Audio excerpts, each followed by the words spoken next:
Apvienoto Nāciju organizācijas ģenerālā asamblēja 2013. gadu pasludināja par Starptautisko ūdens sadarbības gadu, aktualizējot vienu no svarīgākajiem 21. gadsimta izaicinājumiem – mūsu planētas ūdens resursu saudzīgu izmantošanu un aizsardzību.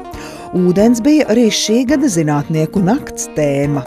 Latvijā ikvienam zināmais zāļu ražotājs Grindex zinātnieku nakts ietvaros iepazīstināja interesentus ar ūdens apriti 21. gadsimta uzņēmumā un to, cik dažādos veidos ūdens tiek izmantots farmaceitiskajā ražošanā, kāds ir ūdens aprites ceļš un kāds ūdens nonāk atpakaļ dabā.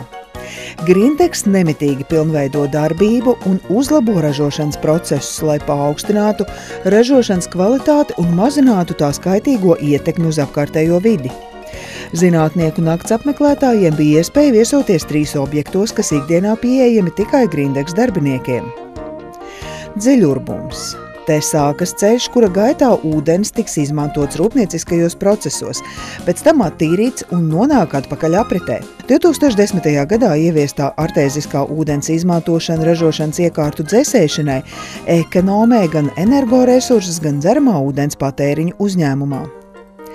Attīrītā ūdens ražošanas iecirknī ūdens tiek attīrīts ražošanas prasībām. Tas tiek atbrīvots no metāliem un piemaisījumiem, kā arī mikroorganismiem. Ūdens tiek attīrīts vairākās pakāpēs. Vēlāk šis tīrais ūdens tiek izmantots ķīmiskiem procesiem un iekārtu tīrīšanai. Iekārtas ir tik jaudīgas, ka stundas laikā tiek attīrītas 2 tonnas ūdens.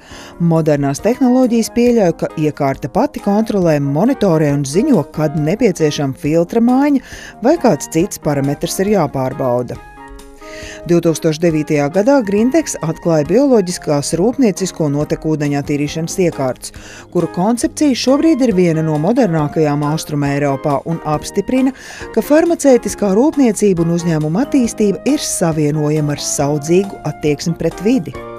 Rūpniecisko notekūdeņa attīrīšanas efektivitāte ar katru gadu pieaug.